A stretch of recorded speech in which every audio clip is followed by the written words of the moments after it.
पूरी दुनिया के अंदर एक जाना पहचाना नाम, कायद जमीयत महबूब कारकुनान मौलाना फजलुर रहमान। आज हम ठहरे हुए हैं उनके मदरसे के बाहर, आपको दिखा सकते हैं। मौलाना साहब के अंदर बयान शुरू है, सामने मदरसा भी दिखा दें। ये मदरसा देखिए आप मौलाना साहब का, आप भी कुछ कहना चाहें तो कह सकते हैं। ये वो शख्सियत है कि अगर उनको सियासत के मैदान में देखें तो आपको पाकिस्तान के अंदर नहीं, इंटरनेशनल लेवल के ऊपर एक बड़ा सियासतदान के तौर पे वो नज़र आएगा।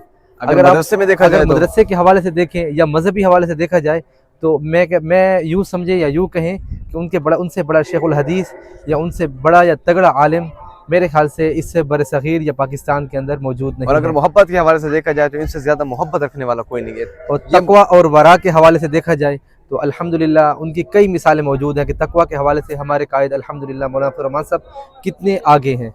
तो अभी वो दरस बुखारी का आखिरी हदीस शरीफ का दर्स दे रहे हैं, और ये उनका ये तसलसल के साथ वो मुल्तान में भी जो बड़े बड़े मदारिस हैं, जामिया कासिमुल उलूम हो गया, जामिया खैरुल मदारिस हो गया, इसी तरह पेशावर के अंदर देख लें, मर्दान के अंदर, यहाँ तक कि आप कराची के अंदर देख लें, वहाँ पर भी मौलाना मंजूर मैंगल साहब का जो मदरसा है वहाँ पर भी हज़रत ने ही ख़त्म बुखारी शरीफ का दर्स, आखिरी हदीस शरीफ का दर्स दिया है।